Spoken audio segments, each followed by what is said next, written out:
राहुल गांधी जी वायनाड से बुरी तरह से चुनाव हार रहे हैं, इसीलिए आज वो अमेठी को छोड़कर अब रायबरेली से आज पर्चा भरने जा रहे हैं।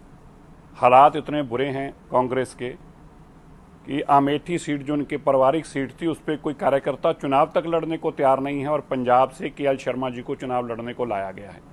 मैं राहुल गांधी जी को बताना चाहता हूं, तुम देश संभालने की बात करते हो, ना तुम अमेठी संभाल पाए, ना तुम वायनाड संभाल पाए, अब रायबरेली भी तुम इसी तरह ही खत्म करोगे। वहां के लोग भी तुम्हें बड़े मार्जिन से हराएंगे, क्योंकि जो आदमी अपना एक कॉन्स्टिट्यूंसी ना संभाल सके उसको अधिकार नहीं है देश की बात करने का भी। आपकी कांग्रेस की रायबरेली से भी लाखों वोट से हार होगी और तुम्हारा राजनीतिक करियर अब रायबरेली के लोग खत्म करेंगे। राहुल गांधी जी वायनाड से बुरी तरह से चुनाव हार रहे हैं, इसीलिए आज वो अमेठी को छोड़कर अब रायबरेली से आज पर्चा भरने जा रहे हैं। हालात इतने बुरे हैं कांग्रेस के कि अमेठी सीट जो उनकी पारिवारिक सीट थी उस पर कोई कार्यकर्ता चुनाव तक लड़ने को तैयार नहीं है और पंजाब से केएल शर्मा जी को चुनाव लड़ने को लाया गया है।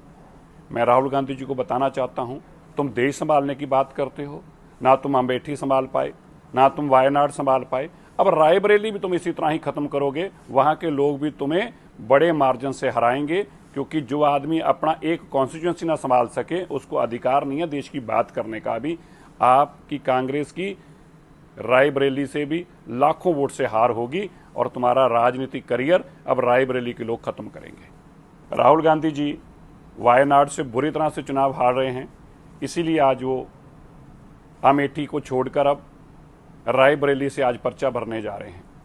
हालात इतने बुरे हैं कांग्रेस के कि अमेठी सीट जो उनकी पारिवारिक सीट थी उस पर कोई कार्यकर्ता चुनाव तक लड़ने को तैयार नहीं है और पंजाब से केएल शर्मा जी को चुनाव लड़ने को लाया गया है। मैं राहुल गांधी जी को बताना चाहता हूं, तुम देश संभालने की बात करते हो, ना तुम अमेठी संभाल पाए, ना तुम वायनाड संभाल पाए, अब रायबरेली भी तुम इसी तरह ही खत्म करोगे। वहां के लोग भी तुम्हें बड़े मार्जिन से हराएंगे, क्योंकि जो आदमी अपना एक कॉन्स्टिट्यूंसी ना संभाल सके उसको अधिकार नहीं है देश की बात करने का भी। आपकी कांग्रेस की रायबरेली से भी लाखों वोट से हार होगी और तुम्हारा राजनीतिक करियर अब रायबरेली के लोग खत्म करेंगे। राहुल गांधी जी वायनाड से बुरी तरह से चुनाव हार रहे हैं, इसीलिए आज वो अमेठी को छोड़कर अब रायबरेली से आज पर्चा भरने जा रहे हैं। हालात इतने बुरे हैं कांग्रेस के कि अमेठी सीट जो उनकी पारिवारिक सीट थी उस पर कोई कार्यकर्ता चुनाव तक लड़ने को तैयार नहीं है और पंजाब से केएल शर्मा जी को चुनाव लड़ने को लाया गया है। मैं राहुल गांधी जी को बताना चाहता हूं, तुम देश संभालने की बात करते हो, ना तुम अमेठी संभाल पाए, ना तुम वायनाड संभाल पाए, अब रायबरेली भी तुम इसी तरह ही खत्म करोगे। वहां के लोग भी तुम्हें बड़े मार्जिन से हराएंगे, क्योंकि जो आदमी अपना एक कॉन्स्टिट्यूंसी ना संभाल सके उसको अधिकार नहीं है देश की बात करने का भी। आपकी कांग्रेस की रायबरेली से भी लाखों वोट से हार होगी और तुम्हारा राजनीतिक करियर अब रायबरेली के लोग खत्म करेंगे।